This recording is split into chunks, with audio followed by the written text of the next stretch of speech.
The most mysterious angels in the Bible. The Ophanim. In the Old Testament, angels are referenced 108 times. The book of Genesis recounts instances of angels intervening in the lives of Abraham and Jacob. In the book of Exodus, Moses also encountered angels during the wilderness wandering. In total, the word angels or angel appears in the book of the Law and Moses writings 32 times. The angels of God are introduced to us in the scriptures as the hosts of heaven. Angels are real beings. They are not mythical figures or opinions. They are spiritual personalities that have a physical impact. Just like the demonic world, the angelic world is also hidden. We might not be able to touch them, yet angels touch people. You cannot handle them, yet they can destroy kings. This brings us to the most mysterious angels in the Bible, the Ophanim. What are the Ophanim? The term Ophanim in ancient Hebrew refers to wheels. The singular is Ophan. Of course, wheels are cited several times in the Old Testament, and the Ophanim can refer to normal wheels on a cart or a chariot. But of particular interest are the wheels on the throne of God, mentioned in Ezekiel's vision. Who was Ezekiel? Who was this prophet that saw this vision? Prophet Ezekiel. The name Ezekiel means El, God, is strong, or God strengthens, or may El, God, strengthen. This prophet lived during one of the most difficult times of Judah's history, namely the Babylonian exile, and this may indicate the reason for his name. During Nebuchadnezzar's conquest in 597 BC, he was one of the 10,000 prisoners captured from Jerusalem, and most likely he prophesied in Babylon to the exiles in settlements of Tel Abib on the river Kebar.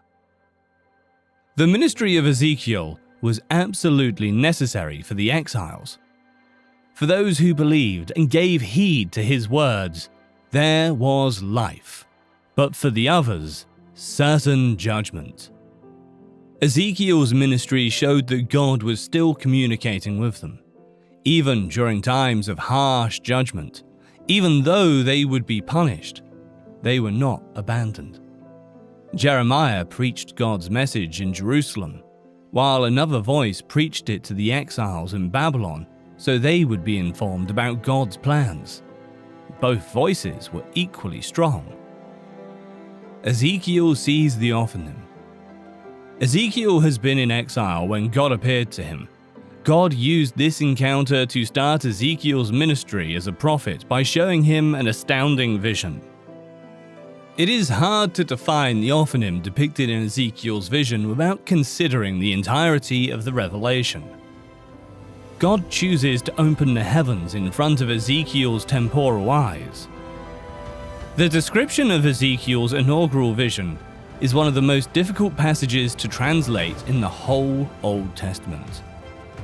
Ezekiel first tells where he was when he saw the vision. Ezekiel 1:1-4.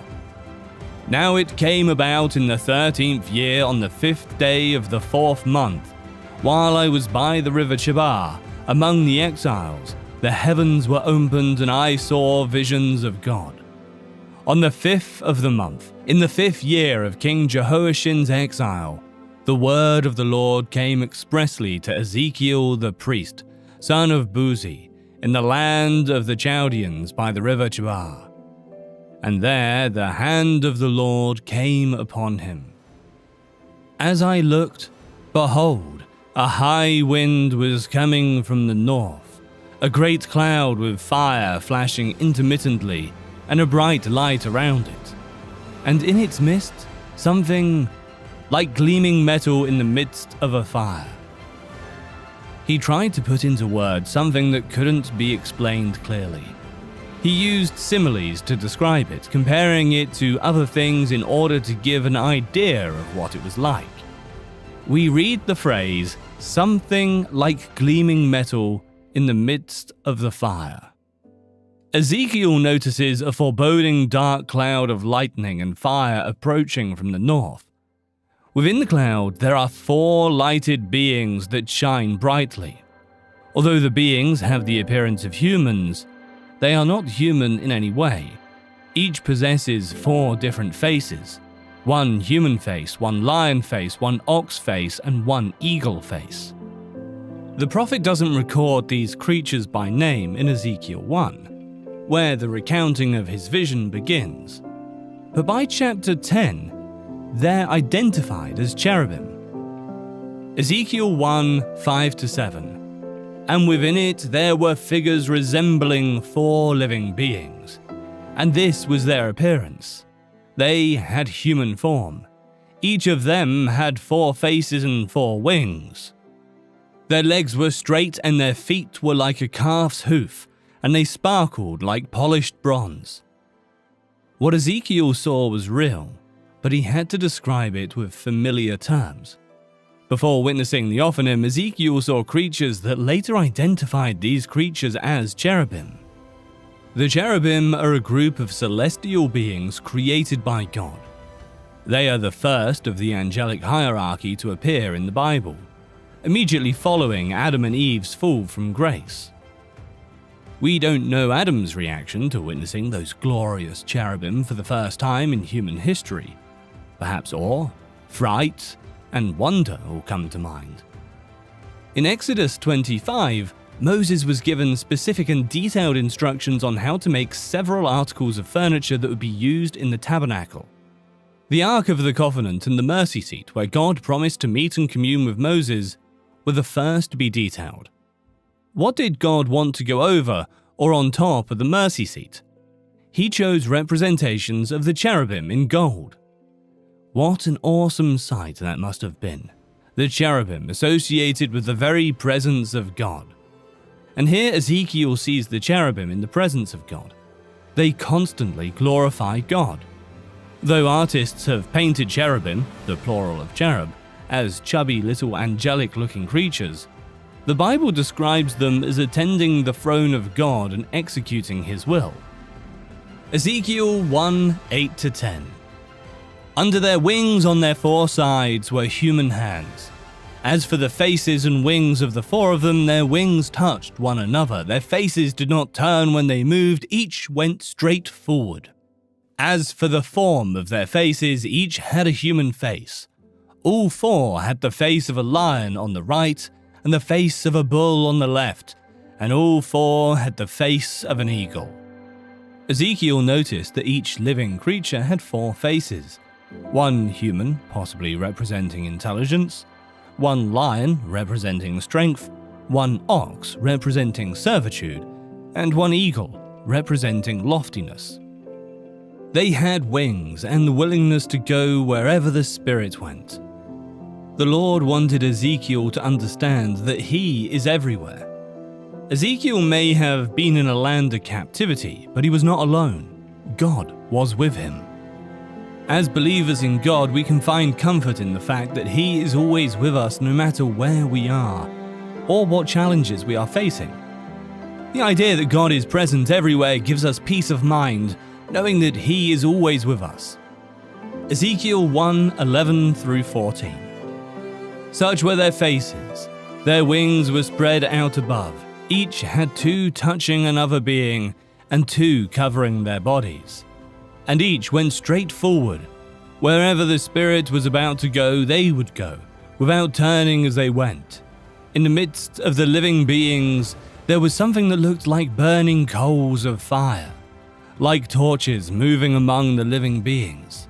The fire was bright and lightning was flashing from the fire, and the living beings ran back and forth like bolts of lightning. The chariot. After seeing the cherubim, Ezekiel saw the wheels, like the chariot wheels. The best object for imagining what Ezekiel saw is a gyroscope. Ezekiel was describing something that could move in any direction without needing to turn. Keep in mind that Ezekiel was describing the indescribable. Ezekiel 1, 15-21.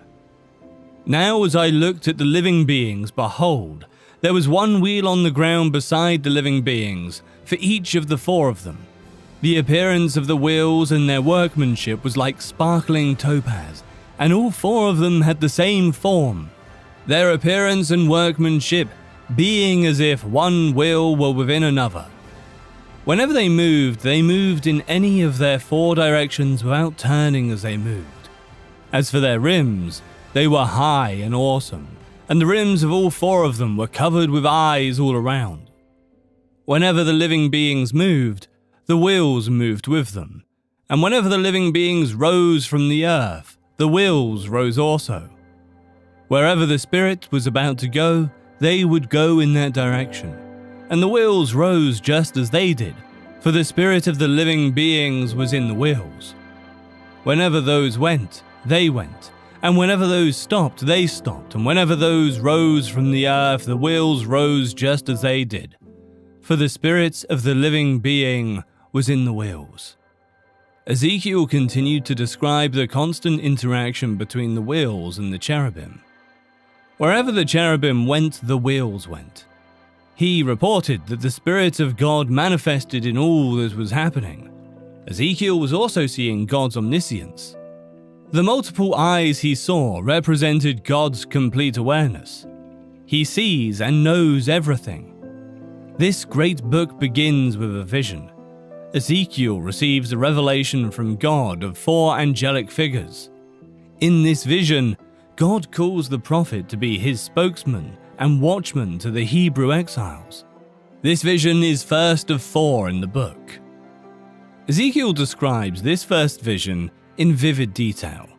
Like all effective leaders, he spoke as clearly as possible. A pastor once said, "If it's fuzzy in the pulpit, it's foggy in the pew." Ezekiel provided vision by way of analogies, then applied those visions. He communicated a picture, then shared his point. Divine visions always help a leader and the people move in the right direction. A divine vision also seems to include these components.